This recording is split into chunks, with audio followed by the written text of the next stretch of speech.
여러분이 평생 동안 스승으로 삼고 그리고 대화의 상대로 삼고 친구로 삼아야 할 분이 누구시죠? 성령이십니다. 여러분이 평생 동안 날마다 그리고 매주마다 매년 그리고 여러분 인생의 중요한 시기마다 여러분의 결정적 삶의 방향을 결정해 주는 책이 무슨 책이죠? 성경입니다. 그리스도인의 삶의 궁극적인 목표는 이 땅에서 잘되고 편안하고 복의 영화를 누리는 것이 아니라 하나님의 나라를 위해서 우리가 봉사하는 것입니다. 그런 의미에서 오늘 여러분 매일, 매주, 매달, 매년 여러분의 인생 전체를 통해서 늘 가까이 해야 할 책, 성경에 대해서 말씀드리려고 합니다. 여러분 성경을 볼 때 하나님 말씀이라 그러죠. 하나님의 말씀이 누구시죠? 예수 그리스도. 그래서 성경은 예수 그리스도 그거예요. 사람들이 오해를 해요. 성경은 하나님 말씀이다 그래놓고 그 다음 성경에서 자기 멋대로 성경을 해석하고 그리고 멋대로 그걸 적용해요. 여러분 성경은 하나님 말씀이에요. 다른 말로 말하면 성경은 예수 그리스도세요. 성경은 예수 그리스도에 대한 유일한 계시예요. 그래서 예수 그리스도를 여러분 정말 잘 알고 잘 믿고 닮으려면 성경에 미치셔야 돼요. 여러분 성경에서 주인공이 누구냐? 예수 그리스도세요. 그 예수 그리스도를 믿기 때문에 또 믿자고 우리 오늘 이 자리에 온 겁니다. 그런데 이 성경의 주인공이 예수이기 때문에 성경에는 예수가 올 것에 대한 예언이 나와 있습니다. 그리고 그것이 성취된 것을 우리에게 말해줍니다. 뿐만 아니라 당신이 초림으로 오셨던 예수가 또한 다시 오실 것을 또 예언했습니다. 그렇기 때문에 우리는 다시 오실 예수를 기다리며 신앙생활하고 있는 것입니다. 그렇기 때문에 오늘 여러분에게 알려주신 그 제목대로 예언대로 오신 그리스도는 다시 예언대로 오신다는 말씀을 증거하려고 합니다. 첫 번째, 창세전에 계신 그리스도가 여자의 후손이자 아브라함과 이삭과 야곱과 이새와 다윗의 후손으로 베들레헴에서 태어나실 것이 예언되었는데 실제로 베들레헴에서 다윗의 후손인 요셉의 가문의 처녀 마리아에게서 태어나셨어요. 여러분 성경에 보면 그리스도가 창세전에 계셨다고 예언이 되어 있어요. 이사야 9장 6절에 보면 우리에게 낳고 한 아들을 우리에게 주신 바 되었는데 그의 어깨에는 정사를 메었고 그의 이름은 기묘자라 모사라 전능하신 하나님이라 영존하신 아버지라 평강의 왕이라 할 것임이라. 성경에요. 우리에게 한 아기를 줬고 한 아들을 줬는데 그가 기묘자, 묘사 그리고 모사인데 전능하신 하나님이라고 이야기하고 있어요. 그러니까 이 땅에 오신 아기 예수가 하나님을 계시하러 오신 하나님이십니다. 그런데 놀라운 것은 그가 창세 전에 이미 우리를 위해서 예정되셨다고 성경은 말하고 있고 에베소서에서 그리스도 안에서 우리가 예정됐고 그 그리스도를 따라서 우리가 지음바 되었다고 말하는 겁니다. 실제로 예수님도 그랬어요. 요한복음 17장 5절에서 아버지가 창세전에 내가 아버지와 함께 가졌던 영화로서 지금도 아버지와 함께 나를 영화롭게 하옵소서. 그래서 그리스도는 만들어진 피조물이 아니에요. 그리스도는 어떤 인간이 성령을 받아가지고 그때부터 그리스도로 한 게 아니에요. 그리스도는 창세전에 하나님과 함께 계셨던 하나님이신 거예요. 그런데 이 땅에 오시는 데 있어서 그분은 여자의 후손으로 오실 것이 예언이 되었고 실제로 마리아의 태에서 태어나셨어요. 모든 인간은 남자의 후손이에요. 다른 말로 말하면 모든 인간은 여자의 남자의 정자가 들어가서 남자의 후손으로 태어납니다. 그런데 예수님은 마리아의 태에 말씀이 들어가셔서 잉태되어 태어난 여자의 후손이라는 겁니다. 그러면 남자의 후손이라고 하는 인간들과 여자의 후손이라는 그리스도의 차이는 뭐냐? 원죄가 없으십니다. 태어나실 때부터 영 안에서 그분은 사셨기 때문에 이게 너무너무 중요한 건데, 이게 일찍이 창세기 3장 15절에 예언이 됐습니다. 내가 너로 여자와 원수가 되게 하고 내 후손도 여자의 후손과 원수가 되게 하리니 여자의 후손은 내 머리를 상하게 할 것이요 너는 그의 발꿈치를 상하게 할 것이라. 예, 그 예언대로 이제 성취가 됐는데, 갈라디아 4장 4절에 내가 참에 하나님이 그 아들을 보내사 여자에게서 나게 하시고 율법 아래 나게 하신 것, 여자에서 태어나신 거예요. 그러니까 여러분, 예수 그리스도에 대해서 이야기를 하는데 어느 누가 만약에 자기가 예수 그리스도 메시아 또는 구세주라 이야기하면 여러분이 성경의 근거에서 거짓 메시아라는 걸 대번에 알 수가 있어요. 왜 그러냐면 남자와 여자 사이에 태어난 인간은 원죄를 가진 죄인으로 태어나기 때문에 인류를 구원할 구세주가 될 수가 없는 거예요. 그렇기 때문에 창세전에 계신 그리스도는 성령 안에서 마리아의 태에서 여자의 후손으로 태어나신 겁니다. 그래서 이제 마리아는 약혼은 했는데 동거하기 전에 처녀의 몸으로서 예수를 잉태하신 거예요. 그러면 여기서 여러분 생각하기에 그냥 처녀의 몸으로 예수를 잉태해도 되지 않냐? 굳이 요셉하고 무슨 약혼을 하냐?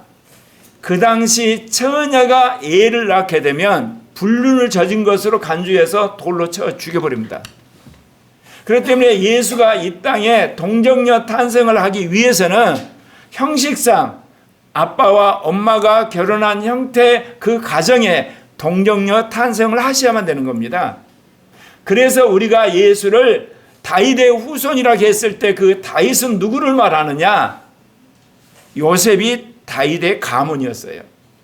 그러니까 사람들 보기에는 요셉의 아들로 인식이 되었지만 영적으로는 요셉과 마리아가 동거하기 이전에 처녀의 몸인 마리아에게 성령이 임해서 잉태된 놀라운 하나님의 섭리였고 그것이 성경에 예언되어 있다 그 이야기입니다. 이사야 7장 14절에 그러므로 주께서 친히 징조를 너희에게 주실 것이라. 보라, 처녀가 잉태하여 아들을 낳을 것이요 그의 이름을 임마누엘이라 하리라. 처녀가 잉태하여 아들을 낳는데 임마누엘, 이게 이사야에서 예언이 됐었어요. 실제로 이 땅에 처녀에게 잉태된 태어나신 분이 예수 그리스도. 마태복음은 이렇게 말해요. 1장 23절에 보라, 처녀가 잉태하여 아들을 낳을 것이요 그의 이름을 임마누엘이라 하셨으니 이를 번역하되 하나님이 우리와 함께 계시다. 누구를 말하느냐? 마리아에게 태어난 예수가 곧 임마누엘인 것을 증거하고 있는 겁니다. 그렇기 때문에 이 땅에 오실 예수는 하나님의 아들이라 일컬음을 받을 것이라고 예언이 됐어요. 그리고 그는 아브라함의 후손으로 올 것을 예언하는데 실제로 아브라함의 후손으로 오셨죠. 창세기 22장 18절에 보면 또 내 씨로 말미암아 천하 만민이 복을 받으리니 이는 내가 나의 말을 준행하였음이라 하셨다라. 그래서 하나님께서 아브라함과 약속을 했는데 내 씨라고 하는 단수를 쓰세요. 복수가 아니에요. 그거를 훗날 사도 바울이 계시를 받아서 갈라디아 3장 16절에서 뭐라고 그러냐면 이 약속들은 아브라함과 그 자손에게 말씀하신 것인데 여럿을 가리켜 그 자손들이라 하지 아니하고 오직 한 사람을 가리켜 내 자손이라 하셨으니 곧 그리스도다. 그러니까 아브라함과 언약을 맺을 때 그리스도 후손 가운데서 이 땅에 그리스도가 올 것을 주님이 예언을 하신 거죠. 그것이 이루어진 겁니다. 물론 이삭과도 주님이 약속을 하셔서 이삭의 후손으로 오실 것을 예언했는데 이삭의 후손으로 오신 건 말할 필요 없고요. 또 야곱의 후손으로 오신다고 예언을 했는데 야곱의 후손으로 오신 것도 말할 필요 없이 성취됐고요. 그 다음에 유다의 족속의 이론으로 오실 거라고 했는데 그는 유다의 족속의 이론으로 이 땅에 오셨습니다. 유다 족속 중에 누구냐? 여러분 이새의 줄기에 나실 거라고 예언을 했어요. 이사야 11장 1절부터 2절에 보면 이새의 줄기에서 한 싹이 나며 그 뿌리에서 한 가지가 나서 결실할 것이요 그의 위에 여호와의 영 곧 지혜와 총명의 영이요 모략과 재능의 영이요 지식과 여호와를 경외하는 영이 강림하신 이새의 줄기, 그 가문에서 여호와의 영이 임하는 메시아가 태어날 거라고 예언을 했는데 실제로 태어났어요. 마태복음 1장 6절에서 이새는 다윗 왕을 낳으니라. 다윗은 우리아 아내에서 솔로몬을 낳고 이새에게서 다윗이 태어나고 그 다윗에게서 이제 그 후손 가운데 예수가 왔다, 그 이야기입니다. 그래서 예수 그리스도는 다윗의 가문의 소생으로 태어났다고 시편에서 예언을 했는데 그것이 성경에서 요셉의 아들로 태어남으로 이루어졌다, 그 이야기입니다. 그리고 성경은 예루살렘이 중건되고 나서 올 거라고 예언했는데 예루살렘이 중건되어서 예루살렘 성이 파괴됐는데 스룹바벨 성전이 회복이 되고 나중에 그것이 다시 헤롯 대왕에 의해서 중건된 후에 이 땅에 예수 그리스도가 오신 겁니다. 참 놀라운 것은 예수가 이처럼 아브라함과 이삭과 야곱과 그리고 유다 지파와 그리고 이새와 다윗의 후손으로 온다고 가문만 예정된 게 아니고 예언된 게 아니고 베들레헴이란 장소에서 태어날 것을 말씀하셨어요. 그래서 여러분 미가서 5장 2절에 보면 베들레헴 에브라다야 너는 유다 족속 중에 작을지라도 이스라엘 다스릴 자가 내게로 나올 것이라. 그의 근본은 상고에 영원에 있느니라. 그러니까 벌써 베들레헴에서 태어날 걸 예언을 했어요. 그런데 놀라운 사실은요, 이 요셉과 마리아가 그 당시 로마 황제가 호적을 하라고 그러니까 호적을 하고 자기 고향 베들레헴으로 가다가 거기서 예수를 낳아요.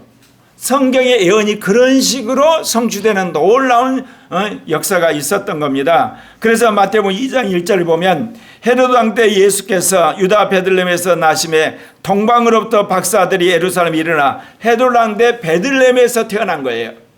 호적으로 갔다가 거기서 나버렸는데 그 장소가 베들레헴이라는 겁니다. 그래서 태어난 예수를 임마누엘이라고 예언을 했는데 마태복음에서 그분을 임마누엘이라고 이야기를 하는 거예요. 그래서 이사야 7장 14절에 보면 주께서 친히 징조로에게 주실 것이요 보여 처녀가 잉태하여 아들을 낳을 거요 그 이름을 임마누엘이라. 그래서 동방박사들이 와서 예물을 드릴 것이란 것도 예언이 됐는데 그게 마태복음에서 실현됐다고 적고 있습니다. 그리고 예수가 태어날 때 그리고 수많은 아이들이 죽을 것이라 예언했는데 그대로 이루어졌다, 그 이야기입니다. 그러면 오늘 이처럼 하나님께서 상고에 계신 그리스도가 아브라함, 이삭, 야곱 그리고 또한 유다 족속과 이새와 다윗의 족속으로 올 뿐만 아니라 또한 베들레헴에 태어나게 하시고 그가 태어날 때 수많은 아이가 죽는다는 걸 왜 예언을 하셨을까요? 그것은 예수가 올 무렵에 수많은 메시아가 나타났어요. 근데 그 메시아는 다 가짜라는 겁니다. 그분은 피조물도 아니고 인간이 기름 부어 받은 것도 아니고 태초부터 계신 하나님이 이 땅에 인간으로 오시는데 우리가 똑같은 남자와 여자의 영적인 결합 속에 오시는 것이 아니라 처녀인 마리아의 태에 올 거를 예언을 하셨는데 그것이 이루어졌다, 그 이야기입니다. 두 번째는 성령을 받아 사역하시고 나귀를 타고 예루살렘에 입성하셔서 친구의 배반으로 붙잡혀 이제 고통을 당할 거라고 예언이 되었댔는데 실제로 이 땅에 오신 예수는 성령을 받아 선교를 하셨고 나중에 나귀를 타고 예루살렘에 입성하셨으며 가룟 유다의 배반 때문에 은 30에 그가 한마디로 팔려서 거짓 재판을 받고 그가 재판을 받고 이제 십자가 향해 처했다고 말하고 있는 겁니다. 성경에 보면 놀라운 사실은 예수 앞에 외치는 자가 와서 예수의 길을 마련할 것이라는 게 예언이 됐어요. 이사야 선지자가 그거를 이야기를 했거든요. 실제로 예수님이 사역하기 전에 여러분 세례 요한이 나타나서 회개하라 천국이 가까운 데 말씀을 전했거든요. 그러면서 내 뒤에 나보다 더 큰 이가 오신다고 예언을 했대요. 그것이 이루어진 거예요. 그리고 예수님은 이제 요단강에서 세례 요한에게 세례를 받음으로 사역을 했는데 이 또한 이사야 11장 2절에 예언이 되어 있어요. 그의 위에 여호와의 영 곧 지혜와 총명의 영이요 모략과 재능의 영이요 지식과 여호와를 경외하는 영이 강림할 거라 미리 예언이 됐던 거예요. 그것이 이루어진 걸 누가복음 3장 22절에 이렇게 이야기해요. 성령이 비둘기 같은 형체로 그의 위에 강림하시더니 하늘로부터 소리를 나기를 너는 내 사랑하는 아들이라 내가 너를 기뻐하노라 그렇게 하셨어요. 그리고 그분은 하나님의 열심으로 열심히 사역을 할 것이다 예언이 됐는데 예수님은 그런 열정으로 전심을 다해서 하나님 나라의 복음을 전하셨고요. 그분은 갈릴리에서 사역을 시작하실 거라고 예언이 되는데 실제로 예수님도 갈릴리에서부터 사역을 시작을 하셨습니다. 그리고 또한 앞으로 올 메시아는 선지자라고 불리울 것이라고 예언을 했는데 공생애 가운데 예수님을 향해서 사람들은 선지자라고 말을 했던 것입니다. 또한 예수님은 주님이라 불리움이라 받을 거다 했는데 예수님 또한 주님이라고 그렇게 사람들로부터 불림을 받았고요. 또 예수님은 인간이 알 수 없는 놀라운 비밀들을 비유로 가르칠 것이 예언이 됐는데 천국 비유를 그렇게 가르치기도 하셨습니다. 그리고 놀라운 것은 메시아 그러면 그 당시 이스라엘 백성들은 백마를 타고 그리고 수많은 군대를 일으키고 그래서 로마 제국으로부터 해방시키는 그런 메시아를 생각했는데 이 땅에 오신 예수는 나귀를 타고 입성할 것이란 것이 스가랴에서 예언이 됐어요. 그래서 스가랴 9장 9절을 보면 시온에 따라 크게 기뻐할지라 예루살렘에 따라 즐거이 부를지어다 보라 내 왕이 내게 임하시나니 그는 공의로우시며 구원을 베푸시며 겸손하여서 나귀를 타시나니 나귀의 작은 곳 나귀 새끼를 타고 입성하신다 그랬어요.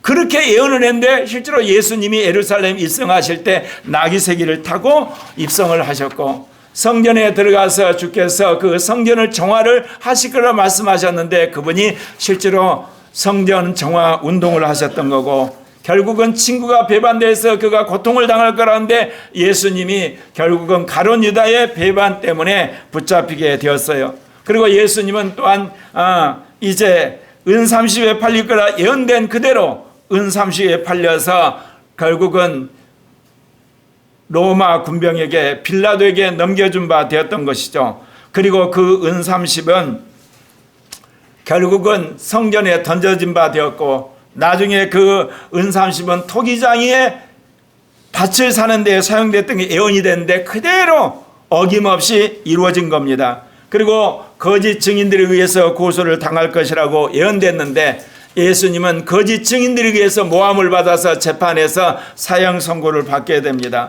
그리고 예수님이 이제 재판에 넘겨졌을 때 침묵을 하셨는데 이것 또한 송사하는 자 앞에서 그가 잠잠할 것이라고 예언된 그대로 이루어졌다는 겁니다. 이사야 53장 7절에 보면요. 그가 곤욕을 당하여 괴로울 때도 그의 입을 열지 아니하였으며 마치 도수장에 끌려가는 어린 양과 털 깎는 자 앞에서 잠잠한 양같이 그의 입을 열지 아니하였도다. 이것이 마태복음 27장 12절에 보면 대제사장들과 장로들에게 고발을 당하여 아무 대답도 아니하시는지라.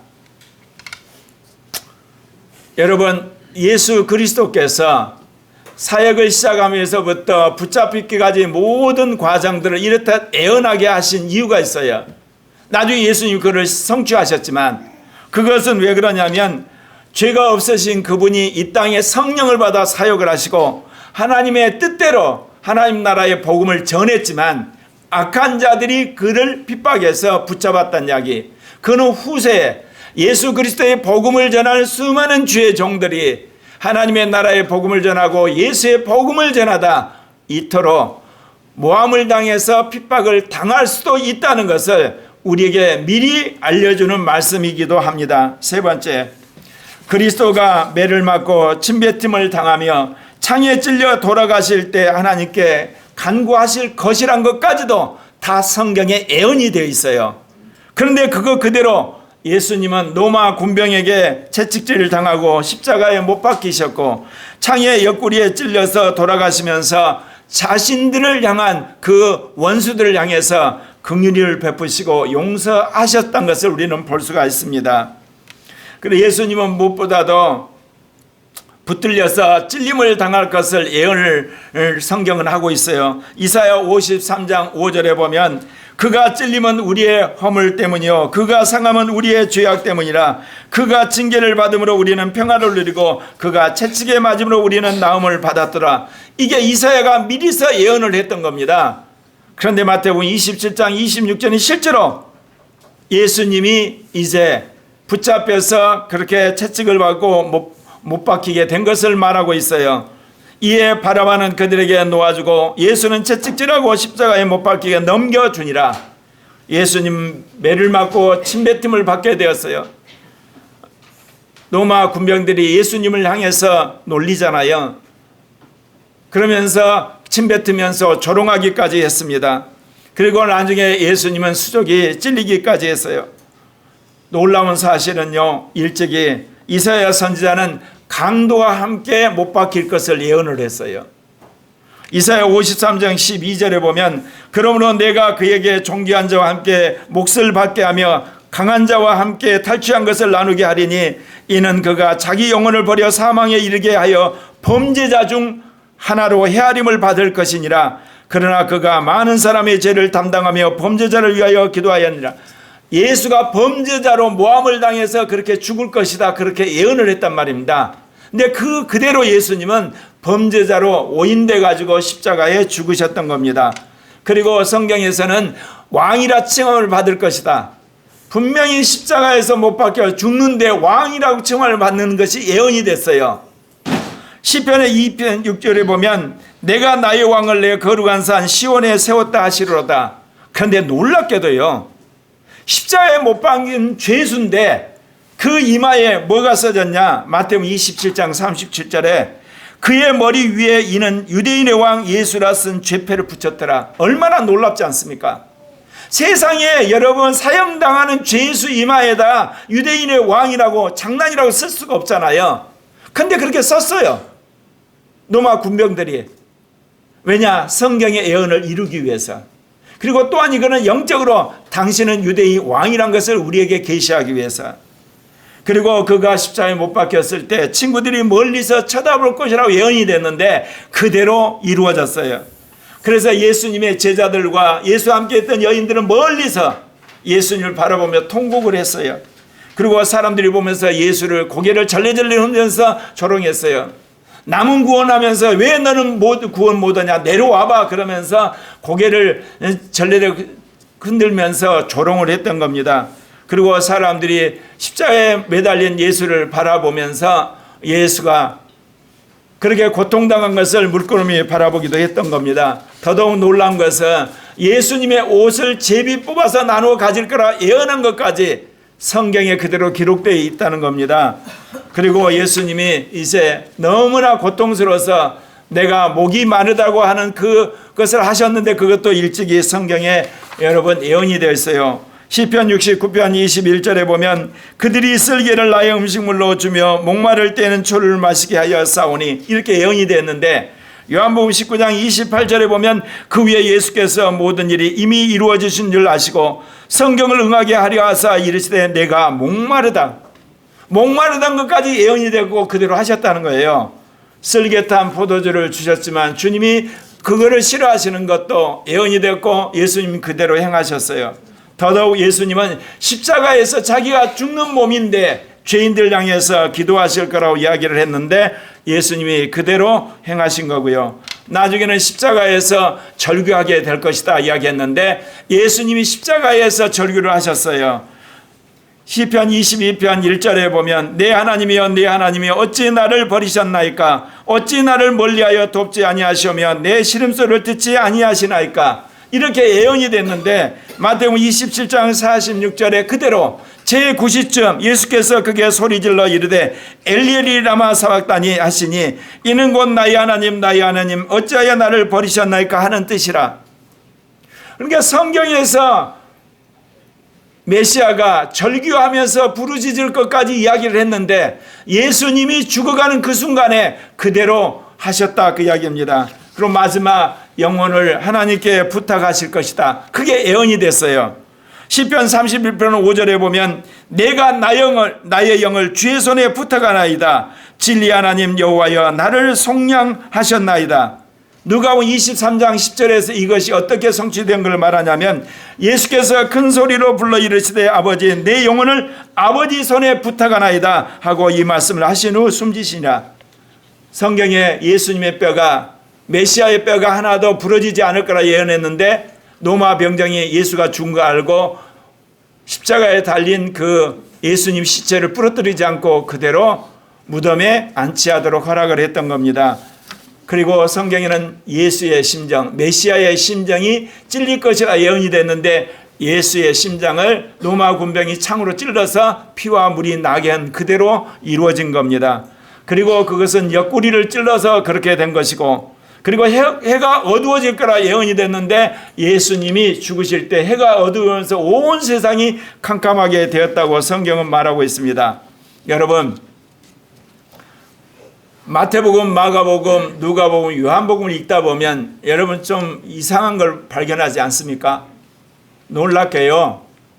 예수님의 3년만 공생애 가운데 예수님이 예루살렘에 올라갔던 마지막 한 주간 거기에 관한 기사가 3분의 1 정도를 차지해요. 일주일 동안 이야기가. 그리고요, 오늘 여러분에게 한 예언 중에 예수님이 십자가에 못 박혀서 마지막 죽으실 때까지 예언이 몇 가지냐? 20가지가 넘어요.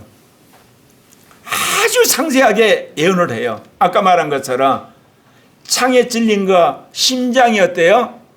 창자국에서 피가 흘리는 거, 그리고 뼈는 꺾지 않는 거, 그리고 조롱하는 거.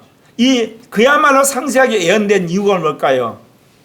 예수 그리스도의 구속사의 가장 중요한 피날레, 정점, 클라이맥스, 중요한 것이 우리를 위해 십자가에 죽으신 것이기 때문에 그런 거예요.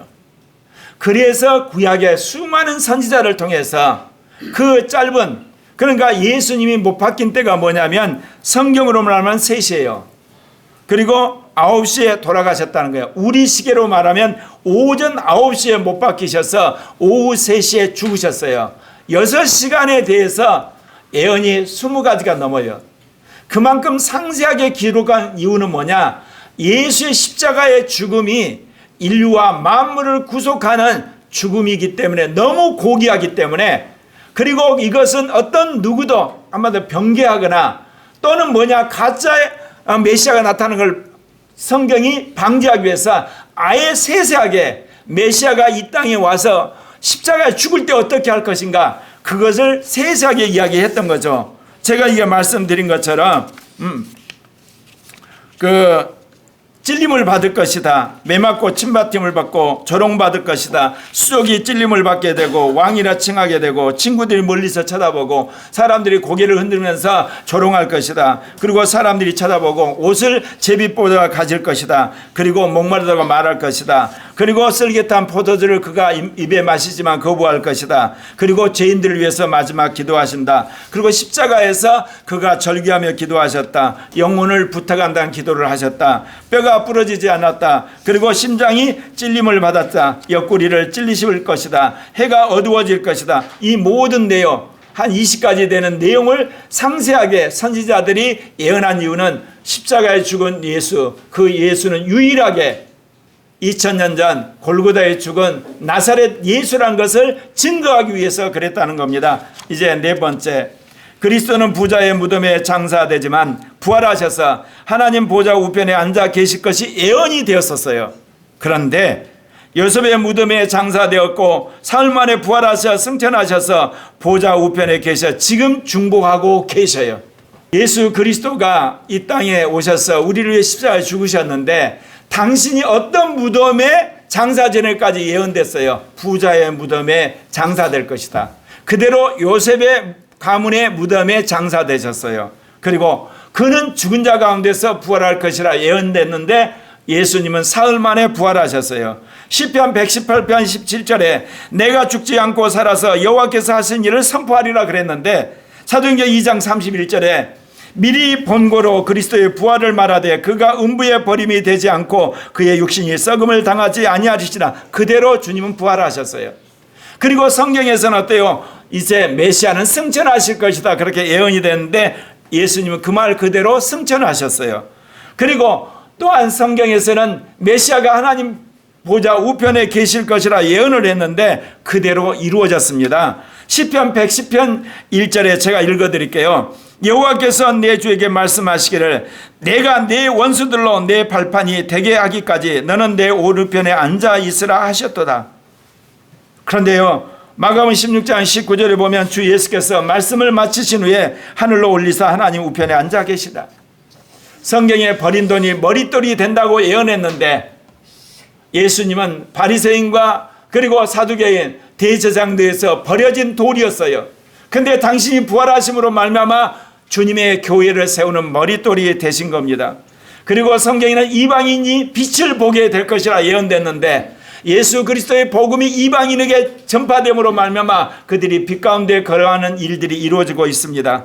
그리고 예수님은 제사장이 될 것이다 그렇게 예언된 바 되었는데 만왕의 왕이요 만주의 주가 되실 뿐만 아니라 모든 자의 대제사장이 되셨습니다. 그리고 그는 심판자가 되실 거라고 말씀하셨는데 하나님 보좌 우편에 계신 그는 심판주로 이제 오실 것입니다. 그러면 예수님이 이처럼 부활하실 것, 그리고 당신이 이제 승천하실 것, 그리고 당신이 제사장으로서 역사하는 그 모든 것들을 예언한 이유가 뭘까요? 부활한 제자들로 하여금 예수의 부활을 믿게 하신 거예요.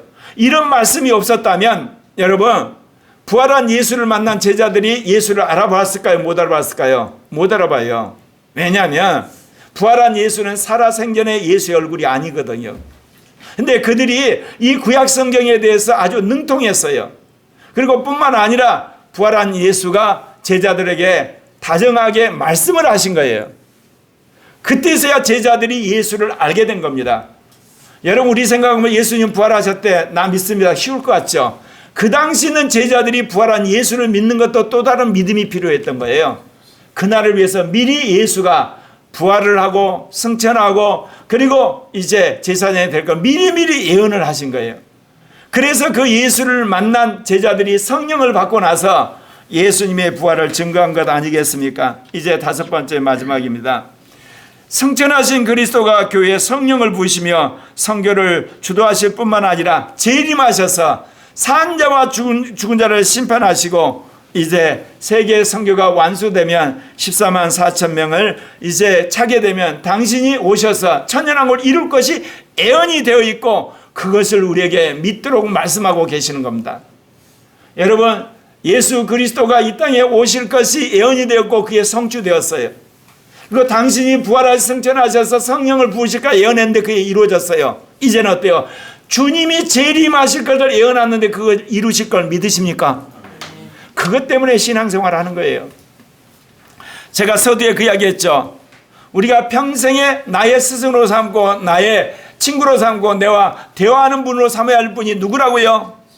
성령. 여러분 인생의 삶의 모든 여러분 기준이 되고 여러분이 변해야 될 인격의 구체적인 대상이 누구라고요? 어디에 나와 있는 예수요? 성경에 나와 있는 예수. 성경은 하나님 말씀이에요. 성경은 예수 그리스도를 언어로 계시한 거예요. 여러분 예수 잘 믿으려면 여러분 교회에 나와야 되는 거, 교회에 나와서 뭐를 배워야 돼요? 성경을 배워야 돼요. 그리고 성경대로 사셔야 돼요. 그런데 성경대로 살 능력을 누가 주신다고요? 성령이. 그래서 여러분의 삶의 목표는 누구를 위해서? 하나님 나라를 위해서 헌신해야 돼요. 예. 나의 명예를 위해서, 나의 편안함을 위해서, 나의 이 땅에서 부귀 영화를 위해서, 나의 권력을 위해서 하는 게 아니에요. 하나님 나라를 위해서 하시는 거예요. 약속대로 성령을 부신다고 약속을 하셨댔어요. 그런데 성령이 임했어요. 여러분이 잘 아는 것처럼 사도행전 2장 2절에 오순절날 성령이 임해버렸어요. 그리고 천국 복음이 모든 민족에 전파될 거라고 이야기하는데 지금 모든 민족 가운데 전파되고 있어요. 그래서 이제 어떠냐 복음이 여러분 동구와 서구와 북미와 남미와 오세아니아와 그리고 중부와 남부 아프리카에 전해졌어요. 이제는 북아프리카 그리고 여러분 서남아시아, 남부아시아, 중앙아시아, 동남아시아, 동부아시아의 복음이 전파되면 주님 오세요. 그리고 이제 7년 환란 때가 되면 적그리스도가 언약을 맺게 될 날이 올 겁니다. 여러분이 아는 것처럼 왕정 시대가 여러분 종식이 된 것은 무엇 때문에요? 자본주의 때문에, 돈 때문에 된 거예요. 총칼로 지배했던 왕정 시대가 돈의 힘에 밀려가지고 오늘날 우리가 말하는 공화국이 된 거예요. 민주주의가. 그렇기 때문에 앞으로 돈의 힘은 더 세져갈 겁니다. 그리고 이 돈은 이제 뭐 갖고 버나요? 지식 갖고 벌어요. 이런 속에서 주님이 앞으로 세계가 하나의 국가가 되고, 세계가 하나의 경제권이 되고, 세계가 하나의 지식의 네트워크가 되고, 세계가 하나의 종교로 통합이 돼요. 이럴 때 우리는 예수 그리스도의 재림을 믿으면서 예수 그리스도의 복음을 전할 뿐만 아니라 거룩하게 살고 성경을 성취하는 사람으로 살아야 되는 것 아니겠습니까? 그리고 이러한 세계가 하나 됐을 때 등장하는 저 그리스도와 거짓 선지자, 그리고 또한 이 땅의 큰 음령인 자본주의 문화에서 해방된 거룩한 성도가 되어야 될 줄 믿습니다. 그래서 성경은 그리스도 안에서 죽은 자들이 먼저 살아날 것을 예언하고 있습니다.